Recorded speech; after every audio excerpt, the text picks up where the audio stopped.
আলহামদুলিল্লাহি রাব্বিল আলামিন ওয়াসসালাতু ওয়াসসালামু আলা সাইয়্যিদিল মুরসালিন আম্মা বা'দ ফাআউযু বিল্লাহি মিনাশ শাইতানির রাজীম বিসমিল্লাহির রহমানির রহিম। আসুন আমরা সকলেই মুহাব্বত নিয়ে আল্লাহ রাসূল সাল্লাল্লাহু আলাইহি ওয়াসাল্লামের প্রতি ভালোবাসা প্রকাশ করে গভীর প্রেম নিয়ে আমরা দরুদ শরীফ পাঠ করি। আসসালাতু ওয়াসসালামু আলাইকা ইয়া রাসূলুল্লাহ, আসসালাতু ওয়াসসালামু আলাইকা ইয়া হাবিবাল্লাহ, আসসালাতু ওয়াসসালামু আলাইকা ইয়া নবিয়াল্লাহ ওয়া আলা আলিকা ওয়া আসহাবিকা ইয়া নূরাল্লাহ। প্রিয় আশিকানে রসুল, প্রিয় আশিকানে মিলাদ, আলহামদুলিল্লাহ আমরা ঈদে মিলাদুন নবী সাল্লাল্লাহু আলাইহি সাল্লাম উদযাপন উপলক্ষে আজকে আমরা সবাই মসজিদের মধ্যে একত্রিত হয়েছি নবী সাল্লাল্লাহু আলাইহি সাল্লামের প্রতি ভালোবাসা প্রকাশ করার জন্য। আল্লাহ নবী সাল্লাল্লাহু আলাইহি সাল্লামের প্রতি ভালোবাসা প্রকাশ করার অনেকগুলো মাধ্যম থেকে একটি মাধ্যম হচ্ছে নবী করিম সাল্লাল্লাহু আলাইহি সাল্লামের প্রতি বেশি পরিমাণে দরুদ শরীফ পাঠ করা। আমরা এখন দরুদ শরীফ পাঠ করেছি না? দরুদ শরীফ পাঠ করার ফজিলত কি? দরুদ শরীফ পাঠ করলে আমাদের উপকার কি? কিতাবের মধ্যে অসংখ্য রেওয়ায়েত আসছে, আমাদের উপকার অনেকভাবে হয়ে থাকে। একটি রেওয়ায়েত বর্ণনা এভাবে আসছে, তিরমিজি শরীফের মধ্যে একটি হাদিস মুবারাকা দরুদ শরীফ পাঠ করার ফজিলত সম্পর্কে আসছে। আমরা একটু গভীর মনোযোগ দিয়ে শ্রবণ করি। আল্লাহ রসুল সাল্লাল্লাহু তাআলা আলাইহি ওয়া আলিহি ওয়াসাল্লামের একজন সাহাবী হযরতে উবাই ইবনে কাব রাদিয়াল্লাহু তাআলা আনহু, ইনি আল্লাহ তাআলার প্রিয় নবী সাল্লাল্লাহু আলাইহি ওয়াসাল্লামের দরবারে এসে আরজ করলেন, ইয়া রাসূলুল্লাহ সাল্লাল্লাহু আলাইহি ওয়াসাল্লাম, আজআলু লাকা সালাতি কুল্লাহা।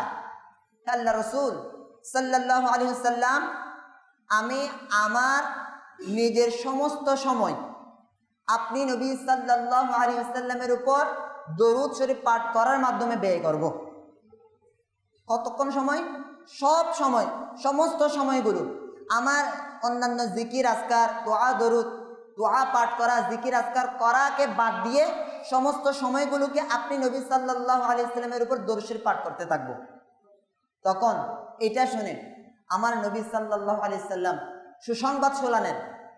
সুসংবাদ শুনিয়ে ইরশাদ করলেন, হুজুর বলেছেন, ইদা তুকফা হাম্মাকা, হে আমার সাহাবী, তুমি তোমার সমস্ত সময়কে ব্যয় করে আমার উপর দরুদ শরীফ পাঠ করাটা তোমার চিন্তা ভাবনা দূরীভূত করার জন্য যথেষ্ট হবে।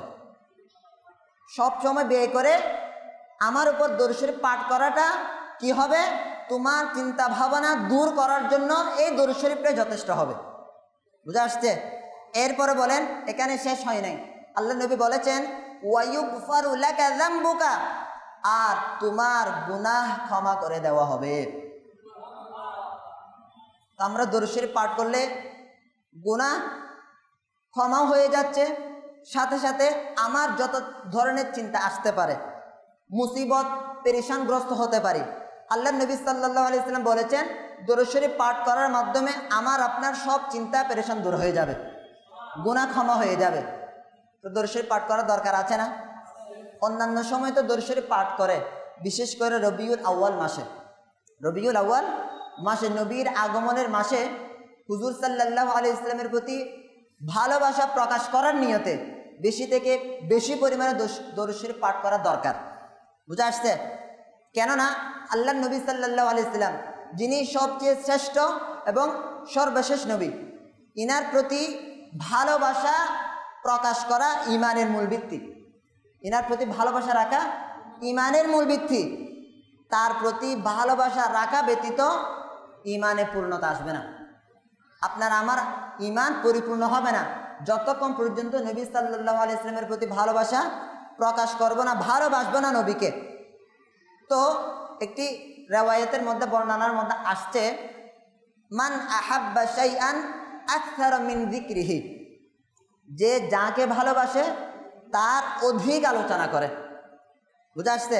আমরা নবীকে ভালোবাসি, এই জন্য যারা আশিকানে মিলাদ রয়েছে তারা রবিউল আউয়াল মাসে বিশেষ করে জায়গায় জায়গায় মিলাদ মাহফিল আয়োজন করে, নবীর আলোচনার ব্যবস্থা করে, জায়গায় জায়গায় নবী সাল্লাল্লাহু আলাইহি ওয়াসাল্লামের প্রতি ভালোবাসা প্রকাশ করার নিয়তে দরুদ শরীফ পাঠ করার ব্যবস্থা করে। ঠিক আছে না? তো ভালোবাসা প্রকাশ করার অনেকগুলো মাধ্যম থেকে কয়েকটি মাধ্যম হচ্ছে নবীজির জীবন, ঘরে ও বাইরে আলোচনা করতে থাকা মহব্বত নিয়ে। এরপর নবীজির সম্মান প্রদর্শন করার জন্য পতাকা উত্তোলন করা। কি করা? পতাকা উত্তোলন করা, চারদিকে আলোকসজ্জা করা, এগুলো সব নবী সাল্লাল্লাহু আলাইহি ইসলামের সম্মান প্রদর্শনের জন্য করা হয়ে থাকে। আচ্ছা, এখন বলবেন হুজুর, এই আলোকসজ্জার মাধ্যমে কিভাবে সম্মান প্রদর্শন করা হচ্ছে, কিভাবে খুশি উদযাপন করা হচ্ছে? আমার নবী সাল্লাল্লাহু আলাইহি সাল্লাম দুনিয়ার মধ্যে রহমত স্বরূপ আমার নবী সাল্লাল্লাহু আলাইহি সাল্লাম দুনিয়ার মধ্যে আগমন করেছেন। আল্লাহ বলেন, ওয়ামা আরসালনাকা ইল্লা রাহমাতাল লিল আলামিন। এরপর আরেকটি আয়াতের মধ্যে বলেন, কুল বিফাদলিল্লাহি ওয়া বিরহমাতিহি ফাবিযালিকা ফালইফরাহু। তোমরা খুশি উদযাপন করো। আল্লাহ বলেছেন তোমরা খুশি উদযাপন করো আমার নিয়ামত পাওয়ার পর। আল্লাহ তাআলার পক্ষ থেকে আমরা যত নিয়ামত পেয়েছি, চোখ নিয়ামত না? হাত নিয়ামত, আমরা কথা বলতে পারি নিয়ামত, হাঁটতে পারি নিয়ামত, যত নিয়ামত আছে সব কিছুর চেয়ে বড় নিয়ামত হচ্ছে আমার নবী। নবী সাল্লাল্লাহু আলাইহি ইসলামের উম্মত হতে পেরেছে, এটাই সবচেয়ে বড় নিয়ামত। আল্লাহ বলেন নিয়ামত পাওয়ার পর কি করো? খুশি উদযাপন করো। তো খুশি উদযাপন করলে কি হবে? আল্লাহ বলেন, হুয়া খায়রুম মিম্মা ইয়াজমাউন। খুশি উদযাপন করা দুনিয়ার মধ্যে যা আছে ধন সম্পদ সব কিছুর চেয়ে বেশি উত্তম হবে। বুঝা আসছে? আরেকটা আয়াতের মধ্যে বলেন, ও আম্মা বিনিআমাতি রাব্বিকা ফাহাদ্দিস। তোমরা আল্লাহ তাআলার নিয়ামতের খুব বেশি চর্চা করো। আল্লাহ তাআলা যে নিয়ামত দিয়েছে ওগুলো আলোচনা বেশি বেশি করতে থাকো। যত নিয়ামত আমাদেরকে দিয়েছে ওগুলো মানুষকে বলা, আমি এটা পেয়েছি, আমি এটা অর্জন করেছি, এটা আলোচনা করতে থাকা, বলতে থাকা মানুষকে আমি এটা অর্জন করেছি। তো নিয়ামতের মধ্যে সবচেয়ে শ্রেষ্ঠ নিয়ামত কোনটা? নবীর উম্মত হতে পারা। ঠিক আছে না? নবীর উম্মত হতে পারা সবচেয়ে শ্রেষ্ঠ নিয়ামত। এই শ্রেষ্ঠ নিয়ামত পাওয়ার পর খুশি উদযাপন করা দরকার আছে না? আলোকসজ্জা করার মাধ্যমে কিভাবে খুশি উদযাপন হচ্ছে প্রশ্ন আসতে পারে। আচ্ছা, একটু যদি চিন্তা করি, আমরা আমাদের সমাজের ঘরের বিবাহের অনুষ্ঠান বা আকিকার অনুষ্ঠান অথবা স্বাধীনতা দিবসকে আমরা খুশি উদযাপন করার সময় কি করে? আলোকসজ্জা করে না? বিয়েতে এরকম লাইট লাগিয়ে আলোকসজ্জা করার মাধ্যমে খুশি উদযাপন করে না? এটা কি খুশি হয়ে করে নাকি খুশি না হয়ে আলোকসজ্জা করে? বিয়ের মধ্যে লাইট লাগায় আলোকিত করে কিসের মাধ্যমে? কেন করে? খুশি উদযাপন করার জন্য। তো আমরা নবী সাল্লাল্লাহু আলাইহি ইসলামের আগমনের মাসে খুশি হয়ে চারদিকে আলোকিত করা, এটা খুশি উদযাপনের মধ্যেই অন্তর্ভুক্ত। বুঝে আসছে? হযরত আব্দুল্লাহ ইবনে মাসউদ রাদিয়াল্লাহু তাআলা আনহু বলেন, যে বিষয়টা মুসলমানগণ ভালো মনে করে সেটা আল্লাহ তাআলার কাছেও ভালো। এই হাদিসটার ব্যাখ্যায় আলা হযরত রাহমাতুল্লাহ তাআলা আলাইহি বলেছেন, যে কাজটা আলেমগণ এবং নেককার মুসলমানগণ ভালো জানে, ভালো মনে করে, ওই কাজটা আল্লাহ তাআলার কাছেও ভালো। তাই যুগে যুগে উলামায়ে কিরাম এবং নেককার মুসলমানগণ মিলাদ মাহফিল করেছে এবং আলোকসজ্জাও করেছে, অন্যান্যদেরকে এই কাজ করার জন্য উৎসাহিত করেছে। কারা করেছে? নেককার মুসলমানগণ। কারা করেছে? ওলামাগণ নিজেরাও করেছে, উৎসাহিত করেছে। তো যারা যে কাজটা ওলামাগণ এবং নেককার মুসলমানগণ ভালো মনে করে এবং করতে থাকে, এটা আল্লাহ তাআলার কাছেও ভালো কাজ, আল্লাহ তাআলার কাছেও ভালো কাজ। একটি আয়াতের মধ্যে আল্লাহ বলেন, বিসমিল্লাহির রহমানির রহিম, ওয়া তুআযযিরুহু ওয়া তুওয়াক্কিরুহু। আল্লাহ বলেন, তোমরা রসুলের সম্মান করো, রসুলের আদব করো। রসুলের কি করো? রসুলের সম্মান করো, রসুলের আদব করো। এই আয়াতাংশের ব্যাখ্যার মধ্যে মুফাসসিরগণ বলেছেন, কি বলেছেন? মুফাসসিরগণ বলেছেন, কিয়ামত পর্যন্ত নবীকে সম্মান জানানোর জন্য যত নতুন পদ্ধতি অবলম্বন করা হবে, যাই আমল করা হবে, কিসের জন্য? নবীকে সম্মান জানানোর জন্য। যদি ওই আমল, ওই কাজ শরীয়তের সাথে সাংঘর্ষিক না হয় তাহলে এটা জায়েজ। এটা এই আয়াতের অন্তর্ভুক্ত, নবীকে সম্মান প্রদর্শন করার মধ্যে অন্তর্ভুক্ত। আমরা এই আলোকসজ্জা করেছি নবীকে সম্মান প্রদর্শন করার জন্য না? আমার বাবা, আপনার বাবা, আমার দাদা, নানার জন্য কেউ করবে? আজ পর্যন্ত কেউ করেছে? ভবিষ্যতে করবে? এই আলোকসজ্জা করা, পতাকা উত্তোলন করা, মিলাদ মাহফিলের আয়োজন করা, দুরূদ শরীফ পাঠের ব্যবস্থা করা কার জন্য করা হচ্ছে? নবীর জন্য। আমরা বাবার জন্য কেউ করছে এরকম? তো নবীর জন্য এটা খাস। সুতরাং এই কাজটা মুস্তাহাব পর্যায়ের একটি সওয়াবের কাজ। বুঝা আসছে? সুতরাং এই কাজ করার মাধ্যমে আমরা অবশ্যই সওয়াব অর্জন করতে পারবো ইনশাআল্লাহ। এখন বিষয় হচ্ছে, আমরা তো আশিকানে মিলাদ যারা রয়েছে তারা অনেকে নিজের ঘর সাজিয়ে নিয়েছে, অলিগলি সাজিয়ে নিয়েছে, ঠিক আছে না? আমরা মসজিদ সাজিয়েছি, ঠিক আছে, বাজার মার্কেট অনেকেই সাজিয়েছে। এটা হচ্ছে বাহ্যিক সাজানো। আমাদের অন্তরকে সাজাতে হবে না? নবী সাল্লাল্লাহু আলাইহি ওয়াসাল্লাম দুনিয়ার মধ্যে যখন এসেছেন তখন কুফরের অন্ধকার চারদিকে ছড়িয়েছিল। নবী এসে কুফরের অন্ধকার দূর করে ইমানের আলোয় আলোকিত করে দিয়েছেন। চারিদিকে ইমানের আলোয় আলোকিত করে দিয়েছেন। তো নবীর আগমনের মাস পেয়ে আমরা লাইটের মাধ্যমে সজ্জিত করেছি। নিজের ভিতরের অন্তরের অন্ধকার দূর করে অন্তরকে আলোকিত করার দরকার নাই? দরকার আছে, করার প্রয়োজন আছে। বাহিরেও আলোকসজ্জা করতে হবে, সাথে সাথে নিজের ভিতরগত যে রোগের কারণে, গুনাহের রোগের কারণে অন্ধকার হয়ে গিয়েছে, ওই গুনাহের ময়লা দূর করে নিজের ভিতরগত অন্তরকে আলোকিত করতে হবে। করবেন ইনশাআল্লাহ? আলোকিত করার জন্য আমরা আজ এমন এক ব্যক্তির নসিহত শ্রবণ করব, এমন এক ব্যক্তির জীবনী সম্পর্কে আলোচনা শ্রবণ করব, যিনাকে গৌসে পাক বলে আমরা চিনে থাকি, যিনি আউলিয়াদের সরদার গৌসে পাক হযরত আব্দুল কাদের জিলানী রাদিয়াল্লাহু তাআলা আনহু।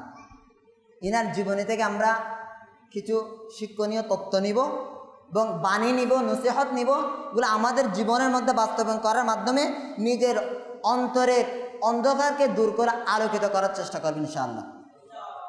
আচ্ছা, আল্লাহর বলি হযরতে আব্দুল কাদের জিলানী রাদিয়াল্লাহু তাআলা আনহু, ইনি আল্লাহর ওলি না? নেককার না? তো নেককারের আলোচনা করার ফজিলত কি, ফায়দা কি, উপকার কি, এটাও কিতাবের মধ্যে আসছে। হযরতে সুফিয়ান ইবনে উয়াইনা রাহমাতুল্লাহি তাআলা আলাইহি কিতাবের মধ্যে বর্ণনা করেছেন, ইনদা যিকরিস সালিহিনা তানজিলুর রাহমা, নেককার লোকদের আলোচনার সময় রহমত অবতীর্ণ হতে থাকে। নেককার লোকের আলোচনা হলে কি অবতীর্ণ হয়? রহমত অবতীর্ণ হয়। তো যখন আল্লাহর নেক বান্দাদের আলোচনা হলে রহমত নাজিল হয়, তাইলে তখন আউলিয়া কিরামের সরদার যিনি রয়েছে, শাহিন শাহে বাগদাদ হুজুরে গৌসে পাক হযরত আব্দুল কাদের জিলানী রাহমাতুল্লাহি তাআলা আলাইহি এর আলোচনা করলে কত বেশি রহমত নাজিল হতে পারে একটু চিন্তা করুন। সাধারণ নেককার লোকদের আলোচনা করলে রহমত নাজিল হয়, তো ইনি তো সাধারণ নেককার লোক নয়, নেককারদেরও নেককার, নেককারদের সরদার, ওলিদের সরদার শাহিন শাহে বাগদাদ হুজুরে গৌসে পাক আব্দুল কাদের জিলানী রাদিয়াল্লাহু তাআলা আনহুর আলোচনা করলে কত বেশি রহমত অবতীর্ণ হতে পারে একটু চিন্তা করুন। অনেক বেশি হবে না? ইনাকে নিয়ে আমরা আজকে শ্রবণ করব। ইনি আমাদের জন্য কি নসিহত করে গিয়েছেন। আমাদের পীর মুর্শিদ গৌসে পাক আব্দুল কাদের জিলানী রাহমাতুল্লাহি তাআলা আলাইহি আল্লাহ তাআলার পক্ষ থেকে পাওয়া নিয়ামতের চর্চা করার নিয়তে, আলোচনা করার নিয়তে এবং আমাদের মতো গোলামদেরকে, মুরিদদেরকে উপদেশ দেওয়ার জন্য তিনি ইরশাদ করেছেন। তিনি বলেছেন, কি বলেছেন?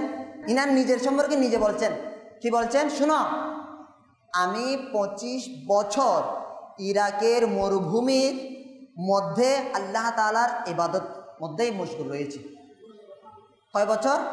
25 বছর ইরাকের মরুভূমির মধ্যে, পাহাড়ের মধ্যে ইনি আল্লাহর ইবাদতের মধ্যে মশগুল ছিল। তো চিন্তা করুন। এরপর আরো বলছেন, আমি 15 বছর প্রতিদিন ইশারের নফল নামাজে পরিপূর্ণ কোরআন খতম করেছি। কয় বছর? 15 বছর পরিপূর্ণ ইশারের নফল নামাজে কোরআন খতম করে দিয়েছি। ইনি দেখেন কত বেশি ইবাদত করেছে। শুধু ইবাদত করেছে তা না, অনেক কষ্ট স্বীকার করে ইবাদত করেছে, ঠিক আছে না? আর আসছে, ইনি বলেন আমি যখন একদিন ইবাদত শুরু করতে মন স্থির করলাম, ইচ্ছা করলাম আমি এখন কি করব, ইবাদত শুরু করব, আল্লাহ তাআলার ইবাদত করব, তখন নফস তার মন অলসতা দেখিয়ে ঘুমানোর জন্য পরামর্শ দিল। কাকে? গৌসে পাক রহমতুল্লাহ তাআলা আলাইকে একটু ঘুম যাওয়ার জন্য পরামর্শ দিল। কে দিয়েছে? নফস দিয়েছে, মন দিয়েছে।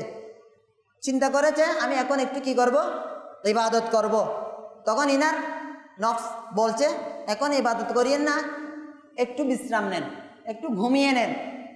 এই চিন্তাটা আসার সাথে সাথে ইনি বলছেন তখন আমি শাস্তি হিসেবে এক পায়ে দাঁড়িয়ে পুরা কোরআন শরীফের খতম করে দিয়েছি, নিজের নফসকে শাস্তি দেওয়ার জন্য। নফস কেন বলেছে ইবাদত এখন না করে একটু বিশ্রাম নাও, এটা কেন বলেছে, এটা কেন ইচ্ছা হয়েছে? এই জন্য নিজেকে নিজে শাস্তি দিয়ে এক পায়ে, দুই পায়েও না, বসেও না, দাঁড়িয়ে এক পায়ে দাঁড়িয়ে পুরা কোরআনের খতম করেছে। দেখছেন, ইবাদত করেছে, কষ্ট স্বীকার করে করেছে, ঠিক আছে না? কষ্ট করেছে না? এক পায়ে দাঁড়ানো কষ্ট না? আমরা 2 মিনিট 5 মিনিট দাঁড়ালে কি হয়ে যাব, ক্লান্ত হয়ে যাব, ঠিক আছে না? ইনি এক পায়ে দাঁড়িয়ে পুরা কোরআনের খতম করেছে। আল্লাহু আকবার। তো এত বেশি ইবাদত করেছে তিনি, এত বেশি ইবাদত করেছে, কষ্ট করে ইবাদত করেছে। কিন্তু আমাদের মধ্যে অনেক মুসলমান এমন রয়েছে কষ্ট নাই, মসজিদ এসিওয়ালা মসজিদ, শান্তিতে ইবাদত করতে পারছে, বাহিরে গরম লাগলে মসজিদে আসলে গরম আর লাগে, এরকম শান্তির স্থান পাওয়ার পরেও অনেক মুসলমান নিয়মিত নামাজ আদায় করে না। ঠিক আছে, আদায় করে, আদায় করা দরকার না? গৌসে পাক রহমতুল্লাহ তাআলা আলাইহি কষ্ট স্বীকার করে 25 বছর জঙ্গলে জঙ্গলে ইবাদত করেছে। জঙ্গলের মধ্যে থাকা কি কষ্ট নাকি শান্তি? কষ্ট না শান্তি? অবশ্যই কষ্টের। আমরা একদিন থাকতে পারবো জঙ্গলে একা একা? চিন্তা করেন। ইনি আমাদেরকে কিভাবে শিক্ষা দিচ্ছে। তো এটা আমাদেরকে মনে রাখতে হবে যে নফস এবং শয়তানের সামান্য কথাও যদি আমরা কি করি, মেনে নিই, তাহলে ওই শয়তান, ওই নফস আমাদেরকে ধীরে ধীরে পরিপূর্ণ আয়ত্তের মধ্যে নিয়ে নেবে। গৌসে পাককে নফস বলেছে একটু ঘুমিয়ে নাও, নি শুনেছে নফসের কথা? শুনেছে? শুনে নাই, সাথে সাথে আরো শাস্তি দিয়েছে নিজেকে নিজে, ঠিক আছে না? তো এখন দেখেন, আমরা যখন ফজরের নামাজের জন্য অনেক সময় উঠি, আজান হচ্ছে, মনে করেন কি হচ্ছে, আজান হচ্ছে, নামাজের জন্য জাগ্রত হয়েছি। এখন মানুষ চিন্তা করে, নফস বলে, শয়তানের পক্ষ থেকে আসে, এখন তো মাত্র আজান হচ্ছে, আধা ঘন্টা আগে আজান দিচ্ছে, আর আধা ঘন্টা পর নামাজ হবে, একটু শুয়ে আর একটু আরাম করো, আর একটু কী করো, আর একটু আরাম করে নাও।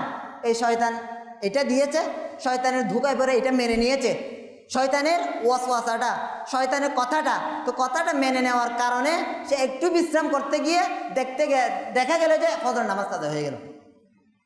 বুঝা আসছে? এটা কিসের মাধ্যমে? শয়তানের কথাটা মেনে নেওয়ার মাধ্যমে। তো বলা হচ্ছে এটার জন্য আমাদেরকে সতর্ক থাকতে হবে। শয়তান যখন, আমার নফস যখন আমাকে ইবাদত থেকে দূরে রাখার জন্য চেষ্টা করবে, তখন অবশ্যই আমাদেরকে সতর্ক থাকতে হবে, অবশ্যই সতর্ক থাকতে হবে। তার কথা মেনে নেওয়া যাবে না। যদি মেনে নিই, যদি মানতে থাকি, আস্তে আস্তে সে আমাকে এমনভাবে কাবু করবে, এমনভাবে তার আয়ত্তের মধ্যে নিয়ে নেবে, সে যা ইচ্ছা সে আমার দ্বারা করাতে পারবে। আমি নামাজ পড়তে চাইলেও পড়তে পারবো না, সে আমাকে এভাবে কি কন্ট্রোলের মধ্যে নিয়ে ফেলেছে। এই জন্য নিজের নফসের কথা, শয়তানের পক্ষ থেকে আসা কথা ধরা যাবে না। ওলামাগণ, আলিমগণ বলেছেন, যদি এইটা ভয় থাকে, কোন ভয়? ফজরের নামাজ মিস হয়ে যাবে, কাজা হয়ে যাবে, তাহলে শরীয়তের অনুমতি ছাড়া কোনো ব্যক্তির জন্য রাত বেশি জেগে থাকার অনুমতিও নেই। মনে করেন একটা মানুষ প্রতিদিন 10টা বাজে ঘুমিয়ে ফজর নামার জন্য উঠতে পারে, 11টা বাজে ঘুমালে সে উঠতে পারে না, সেটা জানে। যার এটা ভয় থাকে আমি দেরি করে ঘুমালে ফজরের জন্য উঠতে পারবো, নামাজ কাজা হয়ে যাবে, তখন তার জন্য অনুমতি নাই, সে দেরি করে ঘুমাবে। তার জন্য অনুমতি কি? দেরি করে ঘুমানোর কি নাই অনুমতি? না, এটা হচ্ছে ওলামাগণ বলেছেন।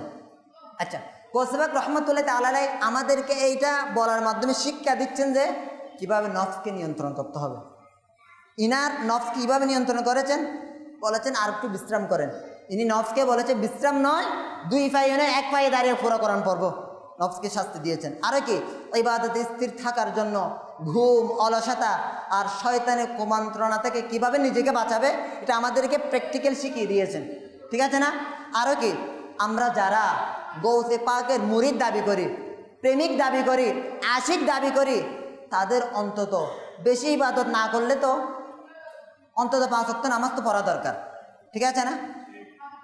আবার 5 ওয়াক্ত নামাজও পড়ে না, ইসলামের ধারে কাছে নাই, আবার গৌসে পাকের আশিক দাবি করে, গৌসে পাকের মুরিদ দাবি করে, প্রেমিক দাবি করে। তো এই দাবিটা সম্পূর্ণ মিথ্যা এবং ভুয়া ছাড়া আর কিছু নয়।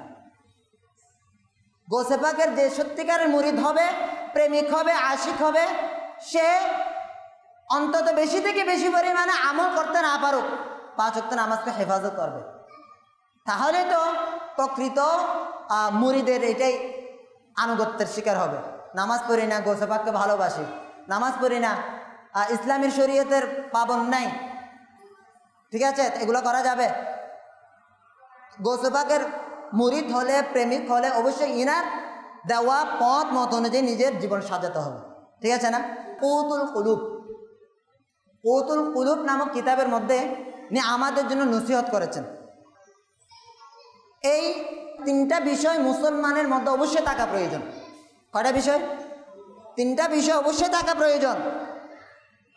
একজন মুসলমানের জন্য এই 3টি বিষয় অবশ্যই থাকতে হবে। এগুলা থেকে দূরে থাকা, কখনো দূরে থাকা যাবে না। কয়টা বিষয়? গৌসে পাক বলেন 3টা বিষয় মুসলমানের অন্তর অবশ্যই, 3টা বিষয় থেকে কখনো দূরে সরা যাবে না। কয়টা বিষয়? কি কি? নাম্বার 1, গৌসে পাক বলেন যে মুসলমান, তার জন্য উচিত হচ্ছে সব সময় আল্লাহ তাআলার হুকুমের উপর আমল করা। আল্লাহ তাআলার হুকুমের উপর কি করা? যে মুসলমান, তার জন্য আবশ্যক হচ্ছে সবসময় আল্লাহর হুকুমের উপর আমল করতে থাকা। নাম্বার 2, যে মুসলমান, তার জন্য উচিত হচ্ছে, আবশ্যকীয় হচ্ছে আল্লাহ তাআলা যে কাজ করতে নিষেধ করেছেন ওই কাজ থেকে নিজেকে দূরে রাখা। এটা হচ্ছে 2 নম্বর। নাম্বার 3, আল্লাহ তাআলার সন্তুষ্টির উপর রাজি থাকা। আল্লাহ তাআলা যেটাই সন্তুষ্ট হয়েছে এইটার মধ্যে আমার খুশি হয়ে যাওয়া, আমি নিজেও সন্তুষ্ট হয়ে যাওয়া। 3টা বিষয়ে আমাদেরকে কি করেছেন? নসিহত করেছেন। কে করেছেন? আমাদের পীর মুর্শিদ গৌসে পাক আব্দুল কাদের জিলানী রহমতুল্লাহ তাআলা আলাইহি। কয়টা বিষয়? আবার বলি। নাম্বার 1, আল্লাহর হুকুমের পালনের অভ্যস্ত হওয়া। আল্লাহ তাআলা যে কাজ করতে নিষেধ করেছেন এগুলা থেকে দূরে থাকা, আল্লাহর সন্তুষ্টির উপর নিজেকে সন্তুষ্ট রাখা। কয়টা কাজ? আচ্ছা, এখন একটু চিন্তা করি, আমরা যারা আশিকানে মিলাদ রয়েছি, আশিকানে গৌসে পাক রয়েছি, আমাদের মধ্যে কতজন মুসলমান আল্লাহ তাআলার হুকুমের উপর আমল করতে চাচ্ছে, আল্লাহ তাআলার হুকুমের উপর আমল করে যাচ্ছে, নিয়মিতভাবে আল্লাহ তাআলার হুকুমের উপর আমল করতে আছে? একটু চিন্তা করি। নিশ্চয় আল্লাহ তাআলা আমাদেরকে হুকুম দিয়েছেন, নির্দেশ দিয়েছেন, নামাজ পড়ো বান্দা, নামাজ পড়ো, রোজা রাখো, হজ পালন করো, সোম রোজা পালন করো, এগুলো আল্লাহ তাআলার হুকুম, ফরজ হুকুম, আবার করতেই হবে এরকম। আচ্ছা, একটা হাদিসে মুবারাকের মধ্যে আসছে, আল্লাহ রাসূল সাল্লাল্লাহু আলাইহি ওয়াসাল্লাম বলেছেন, বুনিয়াল ইসলাম আলা খামসিন, শাহাদাতু আল্লা ইলাহা ইল্লাল্লাহু ওয়া আন্না মুহাম্মাদান আবদুহু ওয়া রাসূলুহু ওয়া ইকামুস সালাতি ওয়া ইতাউজ যাকাতি ওয়াল হজ্জ ওয়া সাওম রমাদান। হাদিস পাকের সারাংশ হচ্ছে, ইসলামের মূল ভিত্তি হচ্ছে 5টি। ভিত্তি মানে খুঁটি, পিলার। ইসলামের পিলার কয়টা? আচ্ছা, কোন একটা ভবনের যদি পিলার মজবুত না থাকে ভবনটি মজবুত হবে? আমার আপনার ইসলামের যে 5টি খুঁটি আছে, ভিত্তি আছে, ওগুলো যদি না থাকে আমি ইসলামের মধ্যে ভালোভাবে থাকতে পারবো? শক্তভাবে ইসলামের মধ্যে আমি দাঁড়াইতে পারবো? দাঁড়াইতে কখন পারবো? যখন 5টি স্তম্ভ, 5টি খুঁটি মজবুত হবে, শক্ত হবে। নাম্বার 1 খুঁটি কি? প্রথমত ঈমান আনা। কি আনা? ঈমান আনা মানে কি? আল্লাহ ছাড়া অন্য কোনো ইবাদতের উপযুক্ত কেউ নাই এটা, এবং আমার নবী হুজুর সাল্লাল্লাহু আলাইহি সাল্লাম তিনি আল্লাহ তাআলার রসুল এবং বান্দা, এটা সাক্ষ্য দেওয়া ঈমান। প্রথমত কি? ঈমান। নাম্বার 2 নামাজ কায়েম করা। নাম্বার 2 নামাজ কায়েম করা। নাম্বার 3 যাকাত দেওয়া। কি দেওয়া? যাকাত দেওয়া। নাম্বার 4 হজ পালন করা যদি সমর্থ হয়ে যায়। নাম্বার 5 রোজা রাখা। কি রাখা? এই 5টা বিষয় মানে 5টা পিলার। 5টা কি পিলার?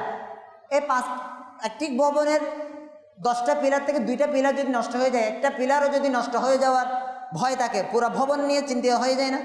তা আমাদের মধ্যে যদি এই 5টি খুঁটি না থাকে, মজবুত না হয়, নামাজ ইসলামের খুঁটি না, পিলার না, নামাজ একদিন পড়ছি আবার একসাথে পড়ছি না, খুঁটি মজবুত আছে? আমি ইসলামের মধ্যে কিভাবে মজবুত থাকবো? থাকতে পারবো? এই জন্য ইসলামের মধ্যে, ইসলাম নামক ভবনের মধ্যে মজবুতভাবে দাঁড়ানোর জন্য অবশ্যই এই খুঁটিগুলো মজবুত হওয়া দরকার। বুঝা আসছে? করতে হবে। আল্লাহ তাআলার গৌসে পাক বলেন মুসলমানের জন্য আবশ্যক হচ্ছে আল্লাহ তাআলার হুকুমের উপর আমল করতে থাকা। তো আমরা গৌসে পাকের প্রেমিক রয়েছি, গৌসে পাকের কি রয়েছি? আশিক রয়েছি। তো গৌসে পাকের মত পথ দেখানো চিন্তা অনুযায়ী আমাদের আমল করতে হবে না? তিনি বলেছেন আল্লাহর হুকুম পালন করতেই হবে। আমি গৌসে পাকের প্রেমিক দাবি করে বলছি না, আল্লাহর হুকুম পালন করার দরকার নেই। হবে? এটা হবে? নিশ্চয় হবে না। আরেকটি হাদিসের সারাংশ হচ্ছে আল্লাহ তাআলা ওই বান্দাদেরকে পছন্দ করেন। কোন বান্দাদেরকে? যারা আল্লাহ তাআলার দেওয়া ফরজ হুকুমের উপর আমল করতে থাকে। কাদেরকে পছন্দ করেন? আল্লাহ তাআলা যা হুকুম করেছেন ওগুলোর উপর আমল করতে থাকলে আল্লাহ তাআলা তাদেরকে কি করে? পছন্দ করে। যদি আমল না করে পছন্দ করবে? তা আমরা পছন্দনীয় হতে চাই না অপছন্দনীয় হতে চাই? তো পছন্দনীয় হওয়ার জন্য আল্লাহর হুকুম পালন করতে হবে।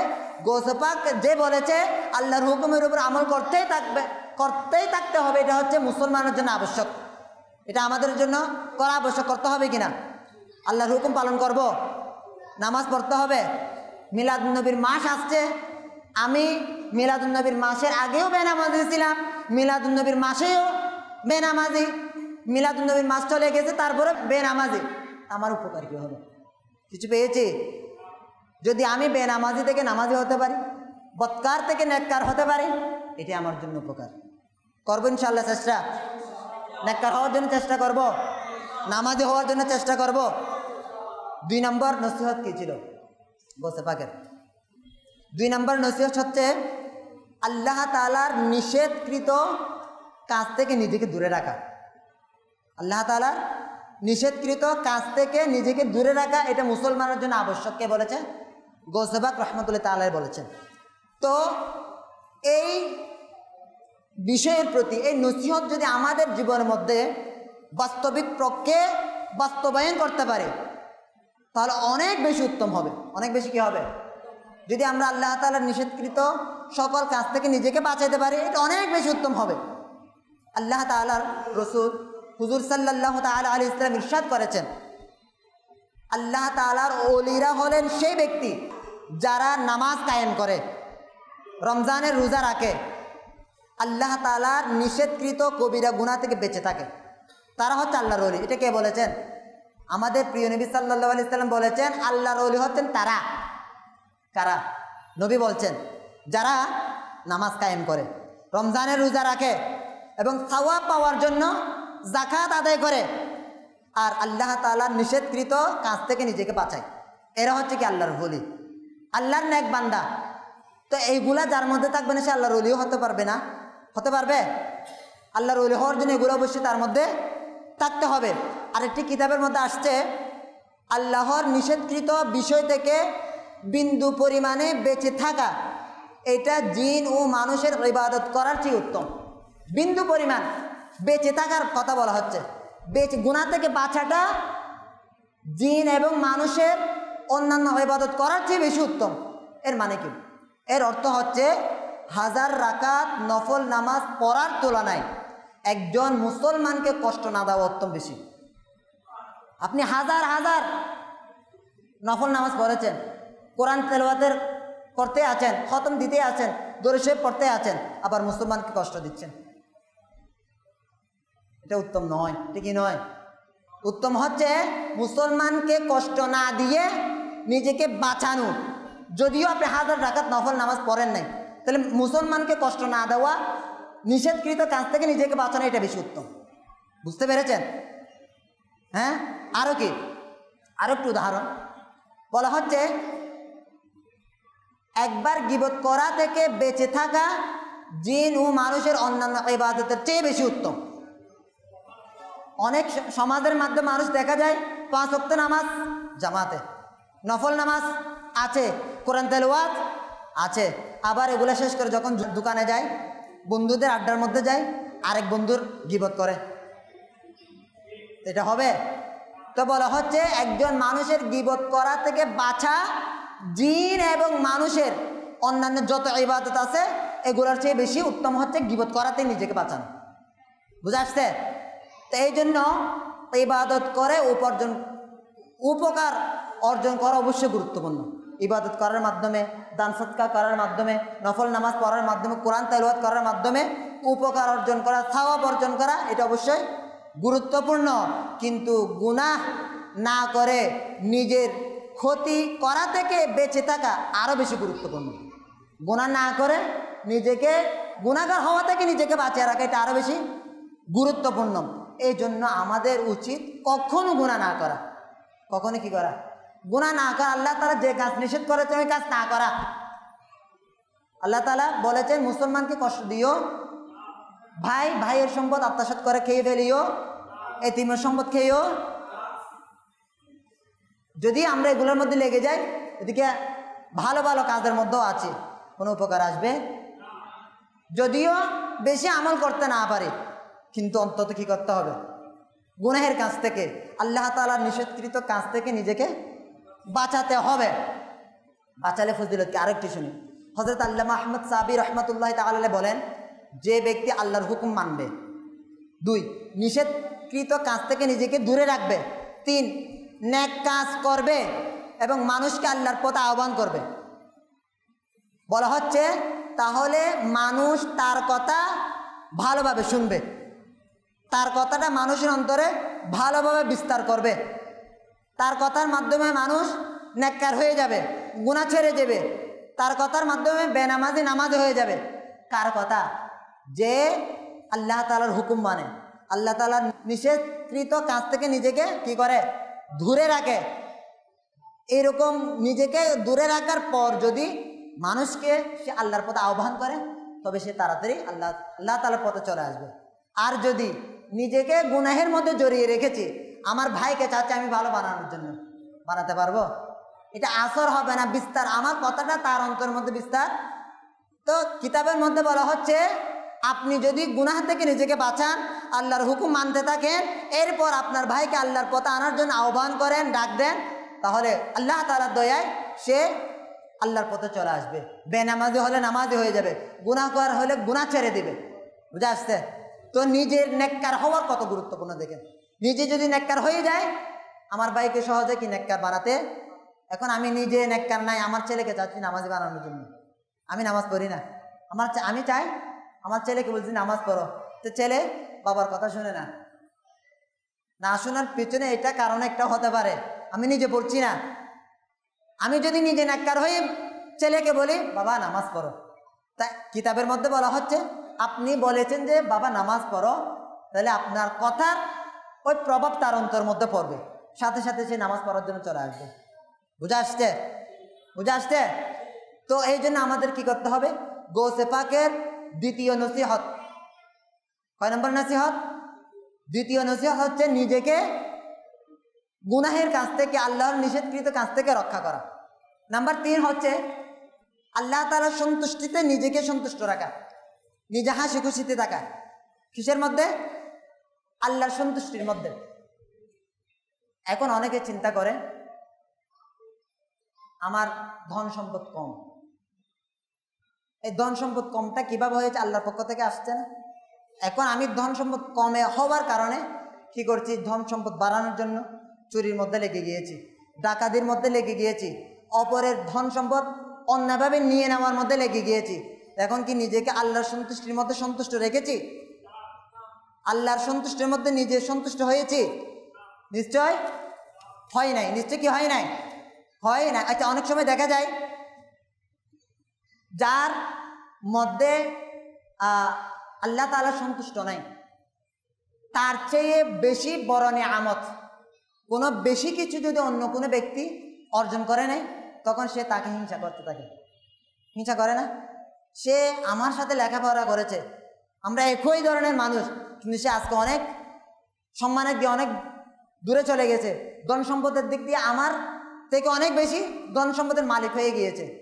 এখন সে ইচ্ছা করে, হিংসা করে, সে চায় যে তার ধন সম্পদ কমে যাক, ধনী থেকে গরিব হয়ে যাক, সম্মানী ব্যক্তি থেকে অসম্মানী ব্যক্তি হয়ে যাক, চায় না অনেকে? এটা হচ্ছে হিংসা। এটা কি হিংসার পরিচয়। আর একটু জানি আমরা, আলা হজরত রহমতুল্লাহ তাআলা তার ফতোয়া রজবিয়া নামক কিতাবের মধ্যে বলেন, কারো নিয়ামত চিনিয়ে নেওয়ার আশা করা হলো হিংসা। কারো নিয়ামত চিনিয়ে নেওয়ার আশা করা হলো কি? হিংসা। অর্থাৎ কারো কাছে কোনো নিয়ামত থাকলে সেটা যেন চলে যায়, সেটা যেন ওই নিয়ামতটা যেন কেউ ছিনিয়ে নেয়, ওই নিয়ামতটা যেন কেউ আত্মসাৎ করে নেয়, এটা কামনা করা, প্রত্যাশা করা, আশা করাই হলো হিংসা। এরকম করে তো অনেক মানুষ আছে না? তো এইটা হচ্ছে কি? হিংসা।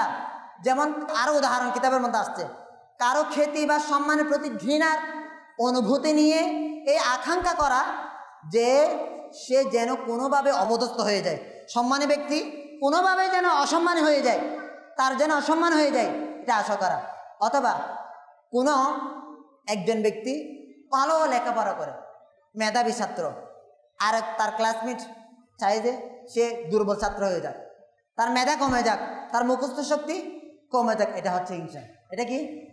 হিংসা। আবার অনেকে দেখেন, কেউ ভালো গাইতে পারে, নাচ পড়তে পারে, কোরআন তেলাওয়াত ভালো পড়তে পারে, এখন তার অন্য কেউ যদি চায় তার কণ্ঠটা নষ্ট হয়ে যাক, তার কণ্ঠ বয়ে যাক, এটা হচ্ছে কি?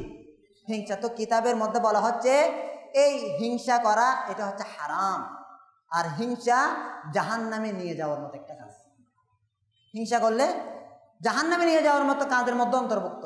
এই জন্য হিংসা করা থেকে নিজেকে বাঁচিয়ে আল্লাহ তাআলার সন্তুষ্টির মধ্যে সন্তুষ্ট অবশ্যই থাকতে, আল্লাহ তাআলা আমাকে যা দিয়েছেন এগুলোর প্রতি শুকরিয়া আদায় করে জীবন সুন্দরভাবে পরিচালনা করতে থাকা। আমাকে আল্লাহ তাআলা সম্পদ কম দিয়েছে, এখন শুকরিয়া আদায় না করে আমি অন্যায়ভাবে সম্পদ অর্জন করার জন্য চাচ্ছি, আল্লাহর সন্তুষ্টির মধ্যে সন্তুষ্ট থাকা হয় নাই। আচ্ছা, এই হিংসার নিয়ে আমরা শ্রবণ করছিলাম। হিংসা এটা এমন একটা মারাত্মক খারাপ মন্দ অভ্যাস, বলা হচ্ছে এই মন্দ অভ্যাসের কারণেই ইবলিস শয়তান আল্লাহ তাআলার দরবার মধ্যে লানত হয়েছে, চিরস্থায়ীর জন্য জাহান্নামী হয়ে গিয়েছে, নবীদের চোখে, ফেরেশতাদের চোখে এবং সকল সৃষ্টির দৃষ্টিতে সে অভিশপ্ত হয়েছে। কে? শয়তান। কিসের কারণে? হিংসা করার কারণে। এই জন্য কোনো বিবেকবান ব্যক্তি, বুদ্ধিসম্পন্ন ব্যক্তি হিংসা করতে, আমাদের মাঝে কি এটা হিংসা থাকতে পারবে? হিংসা থাকলে কি ক্ষতি নাকি লাভ? গৌসে পাক বলেছেন আল্লাহ তাআলার সন্তুষ্টির মধ্যে সন্তুষ্ট থাকো। এখন হিংসা করে যদি অন্যের জিনিস আমি নিয়ে নিতে চাই, হয়েছে?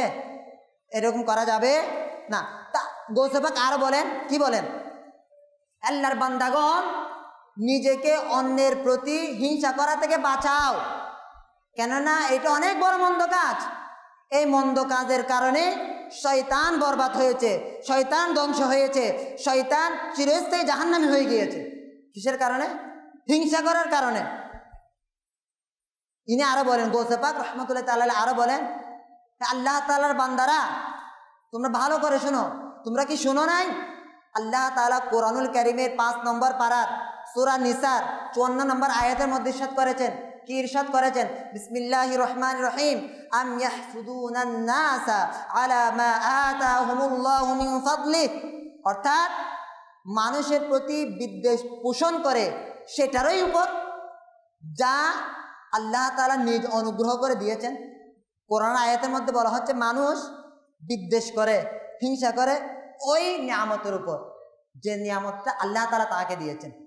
আচ্ছা, একজন মানুষ সম্পদশালী ধনী ব্যক্তি, এটা আল্লাহ তাআলার পক্ষ থেকে তার জন্য একটা কি নিয়ামত। এখন আমি হিংসা করছি সে গরিব হয়ে যাক, সে কি হয়ে যাক? তা আল্লাহ বলেন সে কি আল্লাহ তাআলার অনুগ্রহ যেটা দিয়েছেন ওই অনুগ্রহের উপর হিংসা করছে, বিদ্বেষ পোষণ করছে, আল্লাহ ধমক স্বরূপ বলছে। তো এই আয়াত থেকে স্পষ্ট বোঝা যাচ্ছে সবাইকে আল্লাহ তাআলাই দান করেন। একজন সম্মান অর্জন করেছে, সবাই তাকে সম্মান করে, এই নিয়ামত কার পক্ষ থেকে? আল্লাহর পক্ষ থেকে। তো হিংসাকারী বান্দা একটু চিন্তা করুন যে আল্লাহ পাকের দানকৃত নিয়ামতের প্রতি হিংসা করার মাধ্যমে আল্লাহ তাআলার দেওয়া নিয়ামতের উপর আপনি অসন্তুষ্ট প্রকাশ করলেন। ওই বান্দাকে নিয়ামত দিয়েছেন আর আমি অসন্তুষ্ট প্রকাশ করছি। করা যাবে? এরকম করা যাবে? আমরা যদি এই হিংসা না করে আমি নিজের জন্য আল্লাহ তাআলার কাছে চাই, সে ধ্বংস হয়ে যাক, সে অসম্মানী হয়ে যাক, সে গরিব হয়ে যাক, এটা আকাঙ্ক্ষা না করে, একজন মেধাবী ব্যক্তি সে অনেক বেশি পারে, মুখস্থ বেশি রাখতে পারে, আমার আশা হচ্ছে সে না পারুক, সে দুর্বল ছাত্র হয়ে যাক, তাহলে এটা হিংসা। আর যদি আমি করি আল্লাহ তাকে নিয়ামত দিয়েছ আমাকেও দাও, এটা করা যাবে। এটা বুঝা আসছে?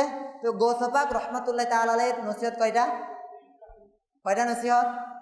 নাম্বার 1, আল্লাহ তাআলার হুকুম পালন করতে থাকা, আল্লাহ তাআলার হুকুম পালন করতে। নাম্বার 2, আল্লাহ তাআলার নিষেধকৃত কাজ থেকে নিজেকে রক্ষা করতে থাকা, নিষেধকৃত কাজ থেকে নিজেকে অনেক দূরে রাখা। নাম্বার 3, আল্লাহর সন্তুষ্টির উপর নিজেও সন্তুষ্ট থাকা। বুঝা আসছে? এগুলোর উপর আমল করতে হবে না। গৌসে পাকের প্রেমিকও দাবি করব, মুরিদও দাবি করব, আবার গৌসে পাকের বাণী নসিহত আমরা নিজের জীবনের মধ্যে বাস্তবায়ন করব না, এরকম হবে? হতে পারে এরকম? তা আলহামদুলিল্লাহ আল্লাহ তাআলার দয়ায় আমরা আশিকান মিলাদ যারা রয়েছি, মসজিদ সাজিয়েছি, ঘর সাজিয়েছি, সাথে সাথে বেশি প্রয়োজন হচ্ছে নিজের অন্তরকে গুনাহের ময়লা থেকে, গুনাহের অন্ধকার থেকে দূর করে আলোকিত করে নেওয়া। করব? আল্লাহ তাআলার হুকুমের উপর আমল করব, নিজেকে আল্লাহ তাআলার নিষেধকৃত কাজ থেকে দূরে রাখবো, আল্লাহর সন্তুষ্টির উপর নিজে সন্তুষ্ট থাকবো। এইগুলা করার মাধ্যমে আমাদের পীর মুর্শিদও সন্তুষ্ট হয়ে যাবে, খুশি হয়ে যাবে। এরপরে এর কারণে আমার নবীও খুশি হয়ে যাবে। আর নবী যদি খুশি হয়ে যায় আল্লাহ তাআলা খুশি হবে না। আর কোনো টেনশন থাকবে আমাদের? পেরেশান থাকবে? তো চিন্তা মুক্ত হওয়ার জন্য, পেরেশান মুক্ত হওয়ার জন্য পীর মুর্শিদের এই দেওয়া নসিহতের উপর আমল করি এবং নিজের জীবনকে সুন্দরভাবে সাজিয়ে গুছিয়ে সুন্নতের আমল করতে করতে আমরা জীবন যাপন করতে থাকি ইনশাআল্লাহুল কারীম। এর মাধ্যমে দুনিয়ার মধ্যে উপকার অর্জন করব, আখিরাতে ইনশাআল্লাহুল কারীম উপকার অর্জন করব। বুঝা আসছে? আল্লাহ তাআলা আমাদের সবাইকে যা শুনেছি গৌস পাক রহমতুল্লাহ তাআলা আলাইহির জীবন থেকে ওগুলো নিজের জীবনের মধ্যে বাস্তবায়ন করে উভয় জগতের মধ্যে নিজেকে সফল ব্যক্তি হিসেবে গড়ে ওঠার তৌফিক দান করুক।